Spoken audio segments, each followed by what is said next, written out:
Hi guys, ನಮಸ್ತೆ. Tech news episode 1027ಗೆ ಎಲ್ಲರಿಗೂ ಕೂಡ ಸ್ವಾಗತ.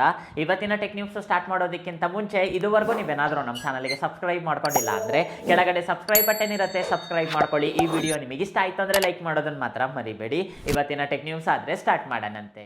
ನೆಕ್ಸ್ಟ್ ನ್ಯೂಸ್ ನೋಡ್ಕೊಂಡ್ರೆ ನಮಗೆ ಐಟೆಲ್ ಕಂಪ್ನಿಯವರು ನಮ್ಮ ಇಂಡಿಯಾದಲ್ಲಿ ಐಟೆಲ್ S9 ಅಲ್ಟ್ರಾ ಅಂತೇಳಿ ಒಂದು ಹೊಸ ಬಡ್ಸ್ನ ಲಾಂಚ್ ಮಾಡಿದ್ದಾರೆ. TWS ಇಯರ್ ಬಡ್ಸ್ ಅಂತಾನೆ ಹೇಳ್ಬೋದು. ಸ್ಪೆಸಿಫಿಕೇಶನ್ಸ್ ಚೆನ್ನಾಗಿದೆ, ರೀಸನಬಲ್ ಪ್ರೈಸ್ ಅಲ್ಲೇ ಲಾಂಚ್ ಮಾಡಿದ್ದಾರೆ. ಇದರಲ್ಲಿ ನಿಮಗೆ 10mm ಡ್ರೈವರ್ ಪ್ರೊವೈಡ್ ಮಾಡಿದ್ದಾರೆ. IP ರೇಟಿಂಗ್ ಇರುತ್ತೆ, 360 ಡಿಗ್ರಿ ಸರೌಂಡೆಡ್ ಬೇಸ್ ಇರುತ್ತೆ ಅಂತ ಹೇಳ್ಬಿಟ್ಟು ಹೇಳ್ತಿದ್ದಾರೆ. ಒಂದ್ಸಲ ನೀವು ಚಾರ್ಜ್ ಮಾಡಿದ್ದೀರಾ ಅಂದ್ರೆ 30 ಅವರ್ಸ್ ನಿಮಗೆ ಪ್ಲೇಬ್ಯಾಕ್ ಟೈಮ್ ಸಿಗುತ್ತೆ. ಇನ್ನ ಪ್ರೈಸ್ ವಿಷಯಕ್ಕೆ ಬಂದ್ರೆ 900 ರೂಪೀಸ್ ಇಟ್ಟಿದ್ದಾರೆ. ರೀಸನಬಲ್ ಪ್ರೈಸ್ ಅಂತಾನೆ ಹೇಳ್ಬೋದು. 1000 ರೂಪಾಯಿ ಒಳಗಡೆ ನಿಮಗೆ ಈ ಒಂದು ಬಡ್ಸ್ ಸಿಗ್ತಾ ಇದೆ. ಮತ್ತೆ ಈ ಬಡ್ಸ್ ನ ತಗೋಬಹುದಾದ್ರೆ ಐಟೆಲ್ ಬಡ್ಸ್ ಯಾವ ರೀತಿ ಇರುತ್ತೆ ಅಂತ ಹೇಳ್ಬಿಟ್ಟು ಹೇಳೋದಕ್ಕಾದ್ರೆ ಆಗೋದಿಲ್ಲ. ಆನ್ಲೈನ್ ಅಲ್ಲೂ ಕೂಡ ತುಂಬಾನೇ ಕಷ್ಟ ಈ ಒಂದು ಬಡ್ಸ್ ಸಿಗೋದು. ಆಫ್ಲೈನ್ ಅಲ್ಲಿ ನಿಮಗೆ ಈಸಿಯಾಗಿ ಸಿಕ್ಬಿಡುತ್ತೆ. ಮೇನ್ ಟಾರ್ಗೆಟ್ ಐಟೆಲ್ ಅವರಿಗೆ ಆಫ್ಲೈನ್ ಮಾರ್ಕೆಟ್ ಅಂತಾನೆ ಹೇಳ್ಬೋದು. ಆಫ್ಲೈನ್ ಅಲ್ಲಿ ನಿಮಗೆ ಈ ಒಂದು ಬಡ್ಸ್ ತುಂಬಾ ಚೆನ್ನಾಗಿ ಸೇಲ್ ಆಗುತ್ತೆ. 900 ರೂಪೀಸ್ ಪರವಾಗಿಲ್ಲ, ರೀಸನಬಲ್ ಪ್ರೈಸ್ ಅಲ್ಲೇ ಈ ಒಂದು ಬಡ್ಸ್ ನ ಲಾಂಚ್ ಮಾಡಿದ್ದಾರೆ. ನ್ಯೂಸ್ ನೋಡ್ಕೊಂಡ್ರೆ ನಮಗೆ ನಥಿಂಗ್ ಫೋನ್ 1 ಈ ಒಂದು ಮೊಬೈಲ್ ಗೆ ಒಂದು ಹೊಸ ಅಪ್ಡೇಟ್ ನ ರಿಲೀಸ್ ಮಾಡಿದ್ದಾರೆ. ನಥಿಂಗ್ OS 3.0 ಇದು ಬಂದ್ಬಿಟ್ಟು ಆಂಡ್ರಾಯ್ಡ್ 15 ಬೇಸ್ಡ್ ಅಂತಾನೆ ಹೇಳ್ಬೋದು. ಇದು ಬಂದ್ಬಿಟ್ಟು ಮೇಜರ್ ಅಪ್ಡೇಟ್. ತುಂಬಾ ಜನ ನನಗೆ ಕೇಳ್ತಾ ಇದ್ರಿ, ಬ್ರೋ ನಥಿಂಗ್ ಫೋನ್ 2A ಬಂತು, 2A ಪ್ಲಸ್ ಬಂತು, ನಥಿಂಗ್ ಫೋನ್ 2 ಕೂಡ ಅಪ್ಡೇಟ್ ಬಂತು, ನಥಿಂಗ್ ಫೋನ್ 1 ಗೆ ಯಾವಾಗ ಬರುತ್ತೆ ಅಂತ ಹೇಳಿ ಇವಾಗ ಅಫಿಷಿಯಲ್ ಆಗಿ ಈ ಒಂದು ಅಪ್ಡೇಟ್ ನ ರಿಲೀಸ್ ಮಾಡಿದ್ದಾರೆ. ಇದು ಬಂದ್ಬಿಟ್ಟು ಸ್ಟೇಬಲ್ ಅಪ್ಡೇಟ್. ಹಾಗೆ ಬಂದ್ಬಿಟ್ಟು ಕಂಪ್ಲೀಟ್ UI ಅನ್ನೋದು ನಿಮಗೆ ಚೇಂಜ್ ಆಗುತ್ತೆ. ನಿಮಗೆ ಯೂಸರ್ ಇಂಟರ್ಫೇಸ್ ಏನಿರುತ್ತಲ್ಲ ಅದು ನಿಮಗೆ ಕಂಪ್ಲೀಟ್ ಆಗಿ ಚೇಂಜ್ ಆಗುತ್ತೆ ಅಂತಾನೆ ಹೇಳ್ಬೋದು. ಹೊಸ ಫೀಚರ್ಸ್ ಎಲ್ಲ ತುಂಬಾನೇ ಆಡ್ ಮಾಡಿದ್ದಾರೆ. ಮತ್ತೆ ಈ ಒಂದು ಅಪ್ಡೇಟ್ ನ ಮಾಡ್ಕೋಬಹುದಾ ಬ್ರೋ ಅಂದ್ರೆ ರೀಸೆಂಟ್ ಆಗಿ ಈ ಒಂದು ಅಪ್ಡೇಟ್ ನ ರಿಲೀಸ್ ಮಾಡಿದ್ದಾರೆ. ನನಗೆ ಕೇಳಿದ್ರೆ ಆದಷ್ಟು ವೇಟ್ ಮಾಡಿ ಈ ಒಂದು ಅಪ್ಡೇಟ್ ಆದ್ರೆ ಮಾಡ್ಕೊಳ್ಳಿ. ಅಪ್ಡೇಟ್ ಮಾಡ್ಕೋಬಹುದು, ಯಾವುದೇ ರೀತಿಯ ಪ್ರಾಬ್ಲಮ್ ಇಲ್ಲ. ಇವಾಗ ಅಟ್ ಪ್ರೆಸೆಂಟ್ ಯಾವುದೇ ರೀತಿಯ ಪ್ರಾಬ್ಲಮ್ ಇಲ್ಲ.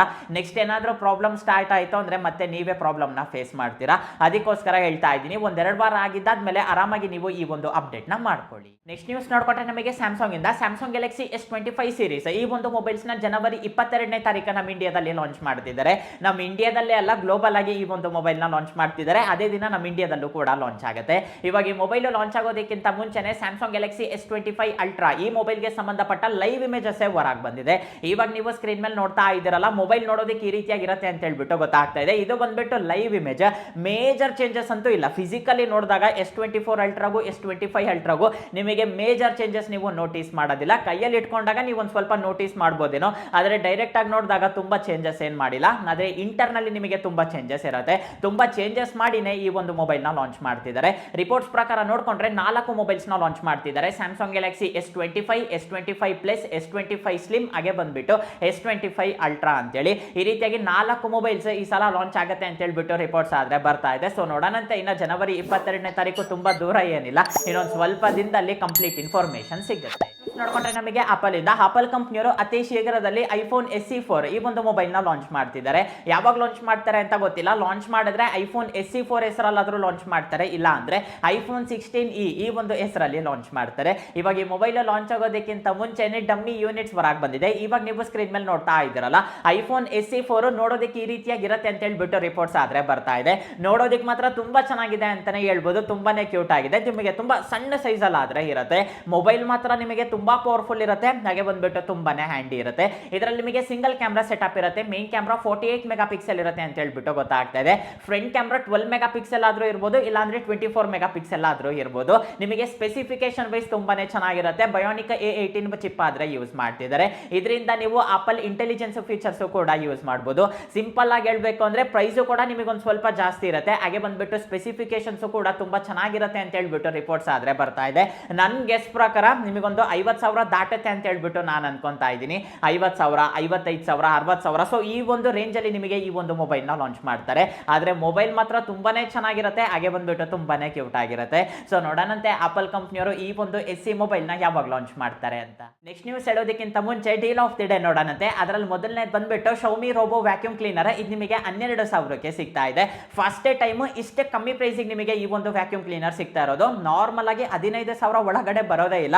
ಫಸ್ಟ್ ಟೈಮ್ ನಿಮಗೆ 12,000ಕ್ಕೆ ಸಿಗ್ತಾ ಇದೆ. ಯಾವುದೇ ಕಾರಣಕ್ಕೂ ಕೂಡ ಈ ಒಂದು ಆಫರ್ ನ ಮಿಸ್ ಮಾಡ್ಕೊಳೋದಕ್ಕಾದ್ರೆ ಹೋಗ್ಬೇಡಿ. ನಿನ್ನ ಎರಡನೇದು ಬಂದ್ಬಿಟ್ಟು ಸ್ಯಾಮ್ಸಂಗ್ ವಾಷಿಂಗ್ ಮಿಷಿನ್ 7 kg ಇಂದ ಬರುತ್ತೆ. ಇದು ಬಂದ್ಬಿಟ್ಟು ಟಾಪ್ ಲೋಡ್. ಇದು ನಿಮಗೆ 15,000ಕ್ಕೆ ಸಿಗ್ತಾ ಇದೆ. ಇದು ಕೂಡ ಲೋಯೆಸ್ಟ್ ಅಂತಾನೆ ಹೇಳ್ಬೋದು. ಈ ತರ ಎಷ್ಟೋ ಪ್ರಾಡಕ್ಟ್ಸ್ ನಿಮಗೆ ಲೋಯೆಸ್ಟ್ ಪ್ರೈಸ್ ಅಲ್ಲಿ ಸಿಗ್ತಾ ಇದೆ. ಈ ಒಂದು ಆಫರ್ಸ್ ನ ನೀವು ಮಿಸ್ ಆಗಬಾರ್ದು ಅಂದ್ರೆ ನಮ್ಮ ಟೆಲಿಗ್ರಾಮ್ ಚಾನಲ್ ಅಲ್ಲಿ ಜಾಯ್ನ್ ಆಗಿ. ಡಿಸ್ಕ್ರಿಪ್ಷನ್ ಅಲ್ಲಿ ನಾನು ಲಿಂಕ್ ಕೊಟ್ಟಿರ್ತೀನಿ, ಅಲ್ಲಿಂದ ನೀವು ಆರಾಮಾಗಿ ಜಾಯ್ನ್ ಆಗ್ಬೋದು. ಈ ತರ ಡೀಲ್ಸ್ ಎಷ್ಟೋ ಇರುತ್ತೆ. ನೀವೇನಾದ್ರೂ ತಗೋಬೇಕು ಅಂತ ಪ್ಲಾನ್ ಮಾಡ್ತಾ ಇದ್ರೆ ಒಂದ್ ಕಡೆ ಬರ್ದಿಟ್ಕೊಂಡಿರಿ. ಯಾವಾಗ ನಿಮಗೆ ಲೋಯೆಸ್ಟ್ ಪ್ರೈಸ್ ಅಲ್ಲಿ ಈ ಒಂದು ಪ್ರಾಡಕ್ಟ್ಸ್ ಬರುತ್ತೋ ಅವಾಗ ಬೇಗ ತಗೊಳ್ಳಿ, ನಿಮ್ಗೂ ಕೂಡ ದೊಡ್ಡೊಳಿಯುತ್ತೆ. ಇನ್ನ ನೀವೇನಾದ್ರೂ ಜಾಯಿನ್ ಆಗಿಲ್ಲ ಅಂದ್ರೆ ಆದಷ್ಟು ಬೇಗ ಜಾಯಿನ್ ಆಗಿ. ನೆಕ್ಸ್ಟ್ ನ್ಯೂಸ್ ನೋಡ್ಕೊಂಡ್ರೆ, ಬೆಂಗಳೂರಲ್ಲಿ ಇದ್ದೀರಾ, ಹಾಗಾದ್ರೆ ಒಂದು ಗುಡ್ ನ್ಯೂಸ್. ಬೆಂಗಳೂರಲ್ಲಿ ಇರೋರ್ಗಷ್ಟೇ ಗುಡ್ ನ್ಯೂಸ್ ಅಲ್ಲ, ಎಲ್ಲರಿಗೂ ಕೂಡ ಗುಡ್ ನ್ಯೂಸ್ ಅಂತಾನೆ ಹೇಳ್ಬೋದು. ರೀಸನ್ ಏನು ಅಂದ್ರೆ 2024 ಒಂದು ಸರ್ವೆ ಆದ್ರೆ ಮಾಡಿದ್ದಾರೆ. ಈ ಒಂದು ಸರ್ವೆಯಲ್ಲಿ ಗೊತ್ತಾಗಿರೋದೇನು ಅಂದ್ರೆ ಬೆಂಗಳೂರಲ್ಲಿ ಅತಿ ಹೆಚ್ಚು ಹೆಣ್ಮಕ್ಳು ಕೆಲಸ ಮಾಡ್ತಿದ್ದಾರೆ ಅಂತ ಹೇಳ್ಬಿಟ್ಟು ರಿಪೋರ್ಟ್ಸ್ ಆದ್ರೆ ಬಂದಿದೆ. ಬೇರೆ ಎಲ್ಲಾ ಸಿಟೀಸ್ಗೂ ಕೂಡ ಕಂಪೇರ್ ಮಾಡಿದ್ರೆ ಬೆಂಗಳೂರಲ್ಲಿ ತುಂಬಾ ಜನ ಹೆಣ್ಮಕ್ಳು ಹೋಗ್ಬಿಟ್ಟು ಕೆಲಸ ಮಾಡೋದಕ್ಕೆ ಇಷ್ಟಪಡ್ತಿದ್ದಾರೆ. ರೀಸನ್ ಏನು ಅಂದ್ರೆ ಬೆಟರ್ ಆಪರ್ಚುನಿಟೀಸ್, ಅಲ್ಲಿ ಆಪರ್ಚುನಿಟೀಸ್ ಚೆನ್ನಾಗಿದೆ ಅಂತ ಹೇಳ್ಬಿಟ್ಟು ಇವರಾದ್ರೆ ಹೇಳ್ತಿದ್ದಾರೆ. ಹಾಗೆ ಬಂದ್ಬಿಟ್ಟು ವರ್ಕ್ ಲೈಫ್ ಬ್ಯಾಲೆನ್ಸ್ ಕೂಡ ತುಂಬಾ ಚೆನ್ನಾಗಿದೆ. ಹಾಗೆ ಬಂದ್ಬಿಟ್ಟು ಸೇಫ್ಟಿ ಇದೆ ಅಂತ ಹೇಳ್ಬಿಟ್ಟು ಇವರಾದ್ರೆ ಹೇಳಿದ್ದಾರೆ. ಬೇರೆ ಎಲ್ಲ ಸಿಟೀಸ್ ಅಲ್ಲೂ ಕೂಡ ಜಾಬ್ ಸಿಗುತ್ತೆ. ಹಾಗೆ ಬಂದ್ಬಿಟ್ಟು ಹುಡುಗ ಹುಡುಗಿ ಎಲ್ಲರೂ ಕೂಡ ಕೆಲಸ ಮಾಡ್ತಾರೆ. ಆದ್ರೆ ಬೆಂಗಳೂರಲ್ಲಿ ನೋಡಿದ್ರೆ ಹೆಣ್ಮಕ್ಳು ತುಂಬಾ ಚೆನ್ನಾಗಿ ಕೆಲಸ ಮಾಡ್ತಿದ್ದಾರೆ ಅಂತ ಹೇಳ್ಬಿಟ್ಟು ಈ ಒಂದು ರಿಪೋರ್ಟ್ ಅಲ್ಲಿ ಗೊತ್ತಾಗಿದೆ. ತುಂಬಾನೇ ಸರ್ವೆ ಮಾಡಿದ್ದಾರೆ. ಸರ್ವೆ ಮಾಡಿದಾದ್ಮೇಲೆ ಹೆಣ್ಮಕ್ಳ ಹತ್ರ ಫೀಡ್ಬ್ಯಾಕ್ ಕೂಡ ತಗೊಂಡಿದ್ದಾರೆ. ಫೀಡ್ಬ್ಯಾಕ್ ಎಲ್ಲ ತಗೊಂಡಿದ್ದಾದ್ಮೇಲೆ ಈ ಒಂದು ರಿಪೋರ್ಟ್ ರಿಲೀಸ್ ಮಾಡಿದ್ದಾರೆ. ಇಡೀ ನಮ್ಮ ಇಂಡಿಯಾದಲ್ಲೇ ಫಸ್ಟ್ ಪ್ಲೇಸ್ ಬೆಂಗಳೂರಿಗಾದ್ರೆ ಕೊಟ್ಟಿದ್ದಾರೆ. ಬೆಂಗಳೂರಲ್ಲಿ ಸೇಫ್ಟಿ ಇದೆ, ಹಾಗೆ ಬಂದ್ಬಿಟ್ಟು ಬೆಟರ್ ಆಪರ್ಚುನಿಟೀಸ್ ಇದೆ ಅಂತ ಹೇಳ್ಬಿಟ್ಟು ಇವರಾದ್ರೆ ಹೇಳಿದ್ದಾರೆ. ನೆಕ್ಸ್ಟ್ ನ್ಯೂಸ್ ನೋಡ್ಕೊಂಡ್ರೆ, ಒಂದು ಹೊಸ ರಿಪೋರ್ಟ್ ಹೊರಗೆ ಬಂದಿದೆ. ಈ ರಿಪೋರ್ಟ್ ಬಗ್ಗೆ ಕೇಳಿದ್ದಾದ್ಮೇಲೆ ನಿಜವಾಗ್ಲೂ ತುಂಬಾ ಬೇಜಾರಾಯಿತು ಅಂತಾನೆ ಹೇಳ್ಬೋದು. ಈ ರೀತಿಯಾಗಿನೂ ಕೂಡ ಯೋಚನೆ ಮಾಡ್ತಾರಾ ಅಂತ ಹೇಳ್ಬಿಟ್ಟು ನಮಗೆ ಶಾಕ್ ಆಗುತ್ತೆ. ರೀಸನ್ ಏನು ಅಂದ್ರೆ ಫಿಫಾ ವರ್ಲ್ಡ್ ಕಪ್ ಬಗ್ಗೆ ನಾನು ಸಪರೇಟ್ ಆಗಿ ಹೇಳ್ಬೇಕಾಗಿಲ್ಲ, ನಿಮ್ಗೆಲ್ಲರಿಗೂ ಕೂಡ ಗೊತ್ತಿರೋದೆ. ದೇಶನೇ ಯುದ್ಧ ಮಾಡ್ತಾರೆ, ಈ ಸಲ ನಾವು ನಡೆಸ್ತೀವಿ ಅಂತೇಳಿ. ಅಲ್ಲಿ ಫಿಫಾ ವರ್ಲ್ಡ್ ಕಪ್ ಬಂದ್ಬಿಟ್ಟು ಮೊರಾಕೋ ದೇಶದಲ್ಲಾದ್ರೆ ನಡೆಯುತ್ತೆ. ಇವಾಗ ಆ ಒಂದು ಸಿಟಿಯಲ್ಲಿ ಎಷ್ಟೆಲ್ಲ ನಾಯಿಗಳಿದೆಯೋ 2030 ಅದಷ್ಟು ನಾಯಿಗಳನ್ನು ಕೂಡ ಸಾಯಿಸಬೇಕು ಅಂತ ಹೇಳ್ಬಿಟ್ಟು ಒಂದು ಆರ್ಡರ್ ಆದ್ರೆ ಪಾಸ್ ಮಾಡಿದ್ದಾರೆ. ರಿಪೋರ್ಟ್ಸ್ ಪ್ರಕಾರ ನೋಡ್ಕೊಂಡ್ರೆ 3 ಮಿಲಿಯನ್ ಹತ್ತತ್ರ 30 ಲಕ್ಷ ನಾಯಿಗಳನ್ನ ಇವರು ಸಾಯಿಸ್ತಾ ಇದ್ದಾರೆ.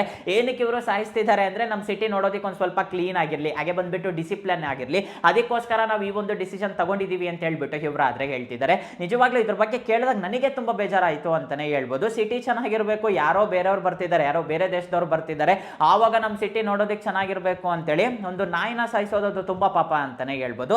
1-2 ನಾಯಿ ಅಲ್ಲ, ಹತ್ತತ್ರ 30 ಲಕ್ಷ ನಾಯಿಗಳನ್ನ ಇವರಾದ್ರೆ ಸಾಯಿಸ್ತಿದ್ದಾರೆ.